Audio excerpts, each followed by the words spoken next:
pequeno território encravado na margem direita do delta do Rio das Pérolas. No âmbito do processo de descolonização iniciado na sequência da Revolução de 25 de abril de 1974, era a mais diminuta da colónia, só comparável em dimensão geográfica ao Corvo, a mais pequena ilha do arquipélago dos Açores.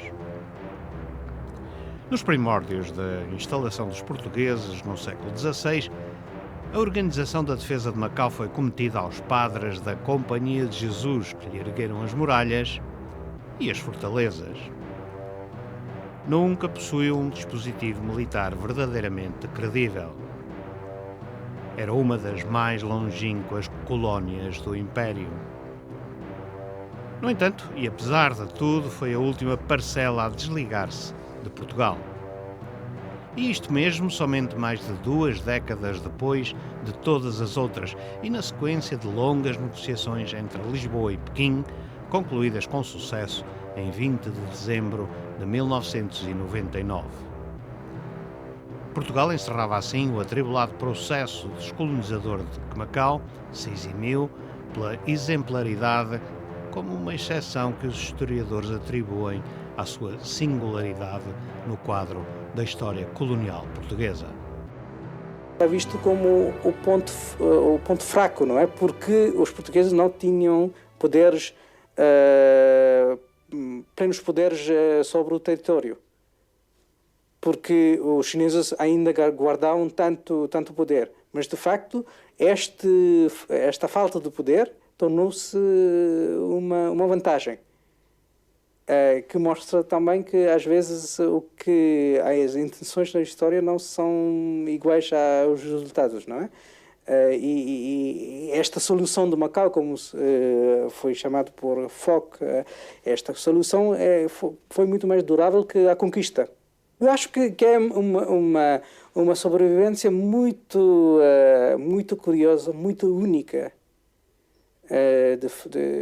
E até às vezes eu me pergunto se o caso de Macau não é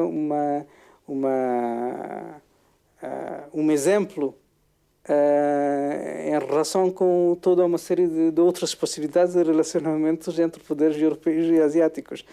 É um caso muito especial. Macau teve que fazer um exercício de equilíbrio. Ao longo de toda a sua história, teve que inclinar-se algumas vezes num sentido e noutras no sentido contrário.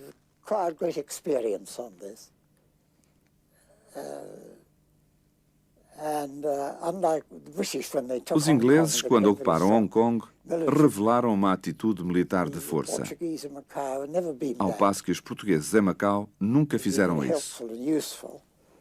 Eles foram sempre muito prestáveis e diligentes, sem recorrer às armas, nunca levantando suspeitas entre os chineses.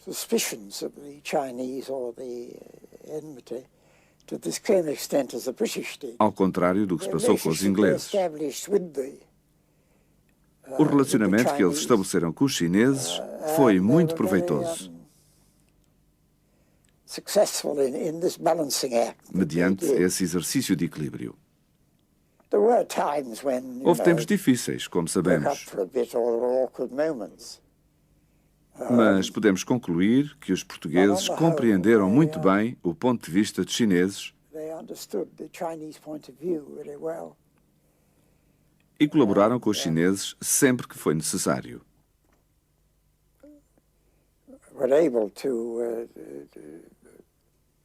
To cooperate with the Chinese when required. The book I had in mind was the one by Alain Perfit on O livro que gostaria de mencionar foi escrito por Alain Perfit a propósito da Embaixada de Macartney a Pequim em 1791-1792. E nesse livro ele cita o imperador chinês Qianlong, baseado nas suas minutas e registros da época, referindo-se aos portugueses como tendo sempre vivido em harmonia com os chineses e de uma maneira pacífica, e que se manifestaram sempre felizes com a boa vontade que têm recebido de nós. happiness at the goodwill that they have always received from us. Talvez então, devido à fraqueza que fazia a sua força, resistiu a tudo, ou quase tudo. Desde o ataque dos holandeses em 1622 até às alterações de regime político em Portugal que se fizeram sentir de diferentes formas em Macau. A perda da independência em 1580 não mostrou alterações de vulto, mantendo-se inclusive a bandeira branca dos Bragança a flutuar na cidadela. A principal mudança consistiu talvez na súbita e inusitada construção de conventos de grandes dimensões, como este dos franciscanos, hoje comando das forças de segurança de Macau. Ou este dos agostinhos, todos destinados a albergar os frades espanhóis das Filipinas. A restauração do reino, por seu turno, parece não se ter dado sequer por ela nestas terras da China. Ao contrário, o liberalismo trouxe à colónia a convulsão política mais violenta a que assistiu. A cidade, bloqueada pelos partidários do antigo regime, lá se ingrou, precária, entre os anos de 1822 e 23, como se fosse uma república independente. Indecisa entre continuar a obedecer a Portugal ou mudar-se com armas e bagagens para o domínio da coroa brasileira. No final, rendeu-se e os custos do desafio refletiram-se profundamente sobre a sociedade local. As elites, militares, padres, professores, médicos, engenheiros, enfim, ou escaparam a tempo ou foram levadas a ferro para Goa, deixando em Macau o vazio. Já no século XX veio a República, que parece não ter ido muito além das operações de cosmética política. Encobrir brasões reais nos monumentos e departamentos públicos e adequar a toponímia urbana ao novo regime. Proclamado o novo regime, as coisas pouco mudaram em Macau, pouco ou nada. Apenas o que de relevante ficou desde essa altura terá sido aqui na toponímia. Primeiro, esta rua chamava-se Rua Nova del Rei. Depois da proclamação da República, passou a chamar-se Rua 5 de Outubro. De resto, a vida pouco mudou depois disso em Macau. Depois seguiu-se a Revolução Democrática do 25 de abril de 1974. Uma insurreição que não se refletiu em Macau da mesma forma que em Portugal ou nas outras colónias. Bem, o 25 de Abril, e às vezes as pessoas glosam a palavra especificidade de Macau, mas de facto o 25 de Abril aqui em Macau foi quase que diria, eu não digo ignorado, mas não teve a espetacularidade que teve no resto do território português, quer na metrópole, quer em África. E por razões que a gente compreende. Não havia nenhuma guerra em Macau, nem sequer havia qualquer movimento de libertação de Macau, portanto nunca houve que entrar em negociações com qualquer fação para resolver um problema. Também não havia PIDE, de onde não havia presos políticos para libertar. Não houve grandes razões para que a população sentisse que havia qualquer coisa que levasse a manifestar-se. Portanto, foi sentido com talvez alguma desconfiança da população, mas com uma grande tranquilidade. Uma revolução que, para o historiador Ivo Carneiro de Sousa, se abateu de forma tardia e particularmente sui generis num território onde havia séculos conviviam duas comunidades. A comunidade chinesa levou a cabo primeiro o seu próprio 25 de Abril libertador. Tanto os ecos da Revolução Cultural quanto a hostilidade da República da China ao Kuomintang, que se encontrava oficialmente instalado em Macau, e um conjunto de outros fatores sociais fazem com que, entre 66 e 67, o movimento de 1, 2, 3 obriga o regime, na altura colonial, a reconhecer as associações chinesas, incluindo a Associação Comercial e as associações operárias e a passar a fazer uma política a partir daí de negociação, em negociação com as associações chinesas. Pelo que a verdadeira revolução em Macau, a revolução que contraria a ditadura salazarista, é rigorosamente, em termos históricos, o movimento do 1, 2, 3, nos finais de 66, princípios de 1967, que chega depois àquele gesto simbólico de o representante do governo colonial de Portugal, o governador, ser obrigado a assinar na Associação Comercial Chinesa, perante um trato de Mao Tse-tung, um acordo com as associações chinesas. A esmagadora maioria da população, etnicamente chinesa, ignorou largamente as notícias que vinham de Lisboa, mas nem todos o fizeram. Alguns prestaram atenção ao que se passava, nomeadamente jornalistas dos órgãos de comunicação social, com destaque para os que pertenciam ao jornal O Moon, considerado o porta-voz oficioso do Partido Comunista da China em Macau, que não deixavam de revelar no que escreviam certa preocupação pelo futuro. In 74, I heard there one good news from Portugal. There was a revolution, a flower with flower, very harmony, very peaceful, but everybody happy. Even some of Chinese in Macau were very happy. Ho Yin, he is only seems like the deputy in the Assembly, in the Congress.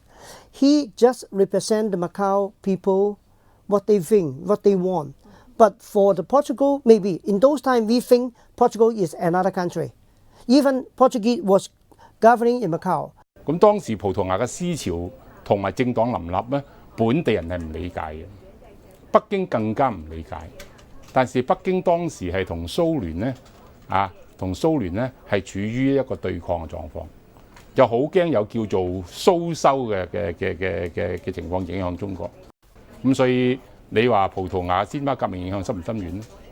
試設想下，仲係薩拉齊時代，仲未放棄非洲殖民地，我哋有今日嘅情況嗎？係冇可能。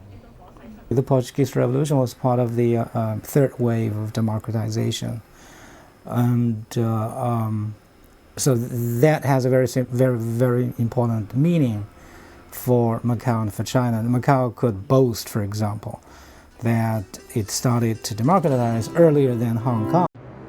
As mudanças provocadas pelos tumultos do 1, 2, 3 alteraram a situação política interna e, de algum modo, permitiram uma certa distensão social ao suavizar certos aspectos que até então constituíam exemplos e pilares da política repressiva da ditadura, nomeadamente a limitação censória da comunicação social.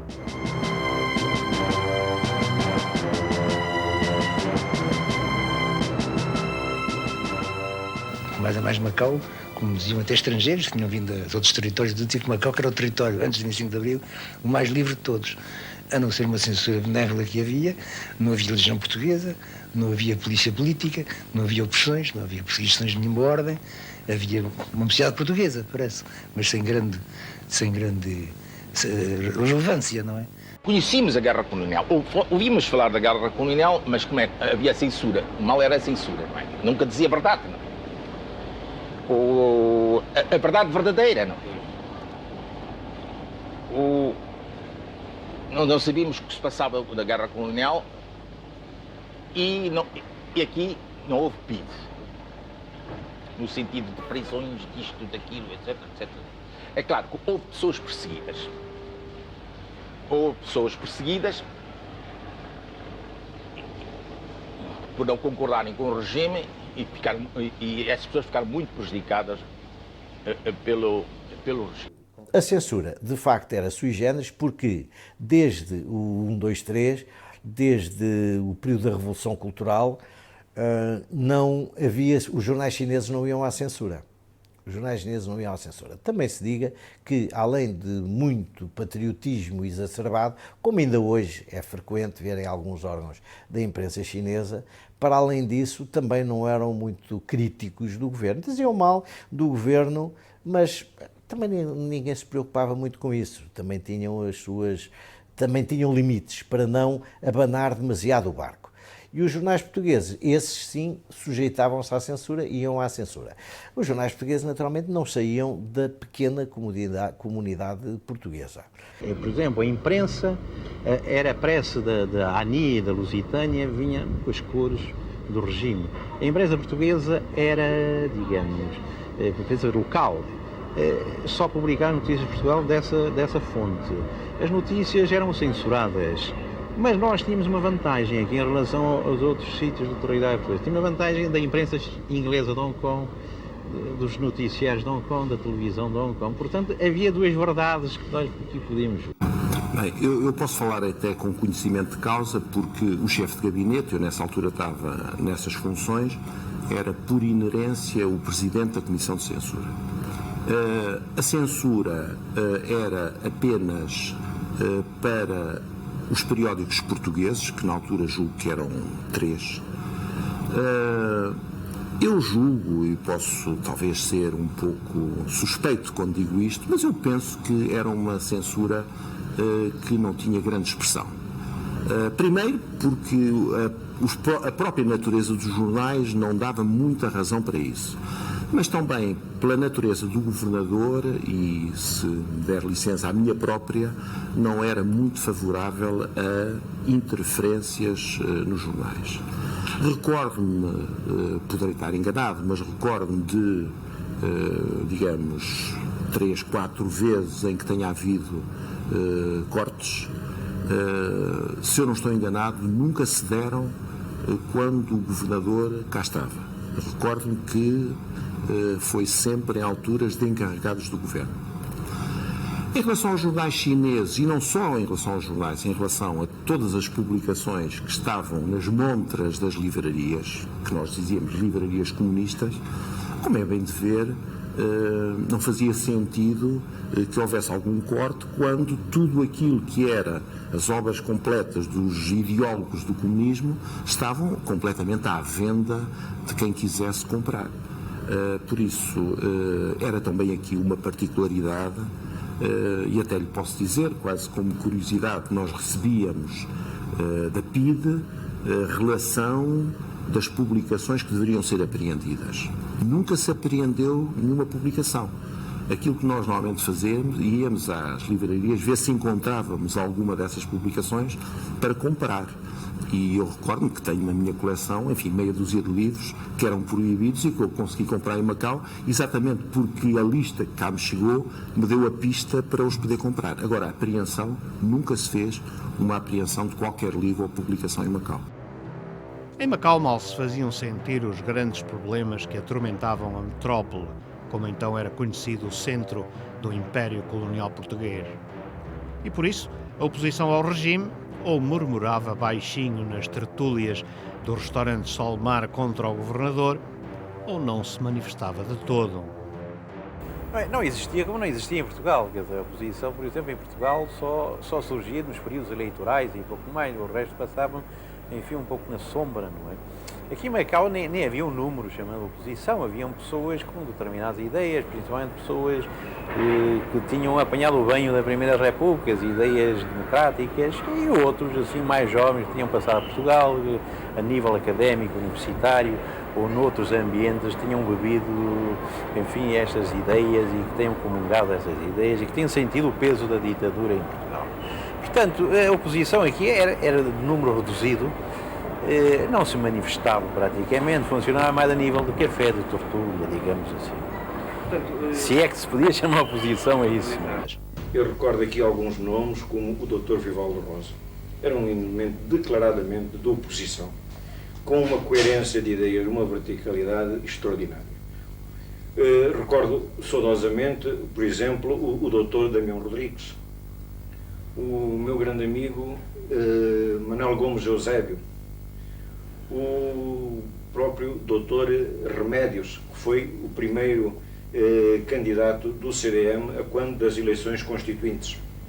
E outros que cá estão, nomeadamente o arquiteto Zé Maneiras, o Neto Valente, o Jorge Silva, o professor Andrade, o arquiteto Jorge Graça, e outros que foram passando pelo CDM. Tudo isto fez com que Macau se destacasse no conjunto das colónias por uma outra exceção ainda. Foi o único território onde o governador, nomeado pelo antigo regime, o general Nobre de Carvalho, se manteve na plenitude de funções por vários meses depois da Revolução, ao contrário de seus homólogos coloniais, que foram todos sumariamente demitidos. Mas quem era este general?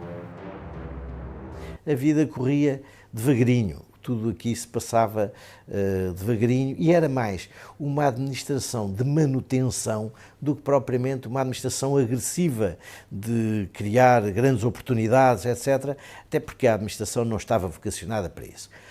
Quando se falou no 25 de Abril e logo a seguir se falou em descolonização, as pessoas aqui assustaram-se e pensaram que Macau se calhar também podia ir na voragem de descolonização e, portanto, a comunidade portuguesa local começou logo a fazer um esforço para manter o mais possível o status quo. E o status quo implicava também manter o governador. Tal como depois viemos a ver pelos anos fora, eu, que desde essa altura, depois fui aprendendo que não foi só nesse momento, mas fizeram aqui na comunidade portuguesa, os líderes de facto da comunidade portuguesa organizaram um abaixo-assinado em que levaram dezenas de milhares de chineses a assinar uma petição ao Ministério, ao Governo Central, ao Governo de Lisboa, para manter o governador.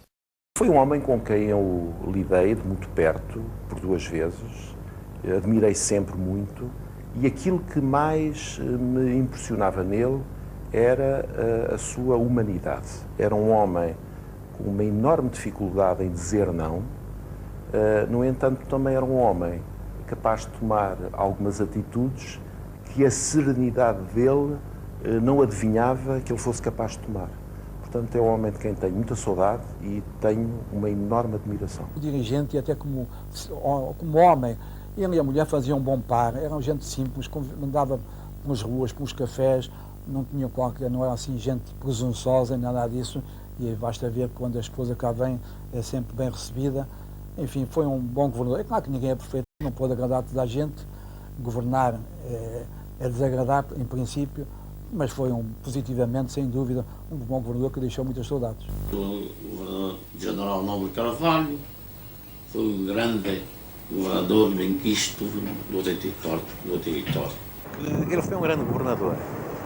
Foi um grande governador porque desembarcou aqui em Macau e 2 semanas depois teve o grande choque, aquele trauma do chamado 1, 2, 3. Era um período difícil de revolução cultural e levado assim, a um militantismo extremo, com grandes perturbações em Macau. Enfim, e criou-se aqui um certo clima de desânimo, de pensar que Macau já estava no fim, etc. Só que o governador Nobre Carvalho foi um homem de muito bom senso, com muito boa visão das coisas e com muita calma, conseguiu recuperar Macau até ao 25 de abril. Para uns é um grande governador, o homem que suportou aquele embate terrível que foi, e isto criou nós uma certa simpatia por ele. Embora em outras coisas eu o critique muito. Chegou a Macau em 66, num período muito conturbado de Macau, porque ele chegou exatamente logo a seguir aos acontecimentos na Taipa, em novembro de 66, e antes dos acontecimentos de 3 de dezembro de 66 também. Foi um homem que entrou em Macau, portanto, com condições muito desfavoráveis a um governador que não conhecia o território, mas para mim revelou-se um bom governador, porque foi muito sereno, foi um homem que foi capaz de assumir responsabilidades, riscos inerentes a algumas dessas responsabilidades e ao mesmo tempo extremamente discreto. Eu digo riscos porque certas responsabilidades para a resolução do problema de 66 que ele assumiu poderiam ter sido, digamos, fatais para a sua carreira e só não foram porque ele acertou na medida que tomou e na decisão que resolveu tomar, que acabou por ser aquela que foi mais favorável à evolução de Macau.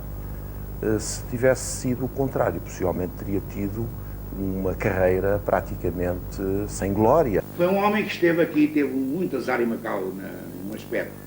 É que quando entrou em Macau, deu-se a revolução cultural aqui, aquela coisa, e ele sabia tanto como eu, talvez soubesse menos que ele. Quer dizer, apanhou aquilo por tabela. E já estava cá há 8 anos, à saída, apanhei por 25 de Abril, é certo. Houve um discurso do governador, na altura, o general Nobre de Carvalho, que fez um discurso no dia 30 de Abril, na Assembleia Legislativa, em que dizia, ele já sabia que tinha havido mesmo uma revolução, uma alteração substancial no regime em Portugal, mas disse que isto aqui continuava na mesma e que isto era tudo para continuar e que já tinha sido confirmado no cargo e, portanto, tivéssemos todos descansados. As pessoas ficaram um bocado surpreendidas, porque não seria tanto assim como ele dizia, mas tinha uma dose de verdade. A verdade é que ele ficou cá até outubro de 74, até ao fim, portanto, de abril a outubro, ele ficou cá. Ficou até a inauguração da ponte, que ficou com o seu nome, e nunca lhe tiraram o nome, graças a Deus. Porque ele merecia, porque ele passou um período tão difícil depois da Revolução Cultural, que bem mereceu que a ponte ficasse com o seu nome. E ficou até, só foi depois da inauguração da ponte é que se foi embora. Não é? Isso é uma coisa, acho que só isso torna o 25 de Abril totalmente diferente em Macau do resto.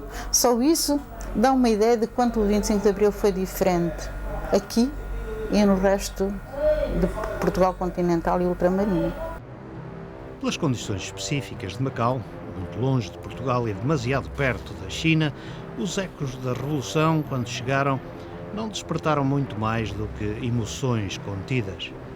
Mas, apesar de tudo, não deixaram de constituir um abanão no cotidiano da vida política, administrativa e social, essencialmente caracterizada pela modorra e pelo conformismo. Estava de serviço quando soube a notícia, estava em Coloane, no quartel de Coloane, estava lá instalada uma companhia de madeirense, cujo comandante era o capitão Dias. A gente recebeu a notícia com muita surpresa, porque a gente não sabia o que se ia passar. Eu estava o sargento Dias e recebemos a notícia, mas as coisas correram normalmente. Mas isto não tem comparação com o que se passava em Portugal. Não havia plenários, de braço no ar, a malta a votar, aos gritos e tal, não havia disso. Houve mais tarde, depois foi às associações cívicas, não era? O Bogalho, o CDM e o ADIM. Tinha os seus programas, de vez em quando beliscavam-se uns aos outros, não era? Mas de uma maneira civilizada, não havia cá com disparates nem nada. As lutas despertam muitas vezes o humor. Houve momentos difíceis e desagradáveis, mas às vezes havia momentos quase de humor. E despertou. A gente, naquela altura, viu-se de quanto se era capaz. Havia uma das eleições, julgo eu que até era para a Assembleia Legislativa, e um grande amigo meu pediu a um familiar que não se esqueça-se de ir votar.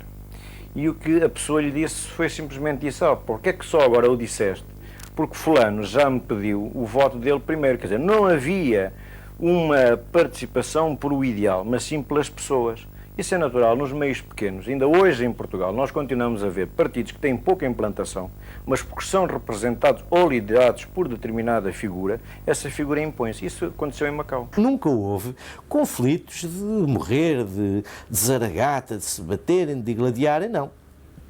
Que eu me lembro, houve uma vez uma zaragata que deu uns murros e foi parar um hospital. Mas não foi com o CDM, nem foi com o CDM, nem foi cá. Não é isso. Repentinamente não mudou nada. Não mudou. É pouco e pouco. É pouco e pouco. Por exemplo, aqui em Macau as pessoas são muito conservadas, muito conservadoras, não é? Acabou a censura, não é? Acabou essa coisa da censura, o espírito mais aberto das pessoas, não é? Macau foi uma terra nada de... Tanto assim que nunca houve cá manifestações aí, como em Portugal, não é? Natural. Nunca houve cá manifestações. Não, senhor. Foi o 25 de Abril, foi uma revolução em Portugal. As pessoas, sim senhora, interiormente ficaram mais satisfeitas. Isso acredito que sim. Mas nada de exteriorizar, nada de nada. Devido à distância e a política do governo, na altura, não se podia aqui arranjar conflitos perante a comunidade chinesa. É natural, não se podia arranjar nada. Conflitos, né? Houve apenas uma companhia que estava instalada em Coano, essa dita companhia, há que mais tarde formou de fronte do quartel-general a pedir para regressar mais cedo. Uma espécie de manifestação, mas sem distúrbios, não distúrbios. Quando ouvi as primeiras notícias na rádio, acho que lhe disse isso outro dia pelo telefone, até julgava que tinha sido um golpe da direita. Mas depois, a pouco e pouco, fomos ouvindo e vimos o que se passava. Bem, ouvi gente falar, não é? E havia no jornal. Telefone-me, eu ouço a voz dele e dá-me gargalhado do outro lado. Henrique, estás lixado. Eu não disse lixado, disse outra coisa, mas eu não posso. Lixado por quê? Há uma semana esta parte gabaste do regime e fizeste um discurso formidável apoiando o governador e a sua política e a política ultramarina do Estado, etc, etc, etc. E agora o governo cai, estás lixado. Carlos, é verdade, eu estava lixado, não é? Eu era polícia, andava na rua, não me lembro de coisa. A vida normal. Era nós, aqui em Macau, polícia e a tropa também, havia algum militar ainda havia alguns militares. A vida continua normal. O 25 de Abril é um choque, mesmo à escala de Macau, que não foi nada comparado com o que se passou em Portugal. O 25 de Abril foi um choque e um abanão importante aqui, que abalou os fundamentos, ou pelo menos a tranquilidade com que viviam as pessoas que estavam encostadas ao regime. Veio pôr coisas em causa, que não se punham antes, ou que se punham sem ameaça, porque a esmagadora maioria das pessoas estava encostada, pendurada ao governo, pendurada no governo. A maioria dos portugueses que viviam em Macau ou eram militares ou estavam metidos na administração e, portanto, tinham por obrigação não fazer oposição declarada ao governo. O tal abanão nas estruturas provocado pelo 25 de Abril permitiu responder não só às necessidades de democratização da sociedade, mas também a uma velha aspiração nunca concretizada que maniatava persistentemente qualquer iniciativa em prol do desenvolvimento. A falta de autonomia administrativa de que os dirigentes locais conheciam demasiadamente bem os efeitos.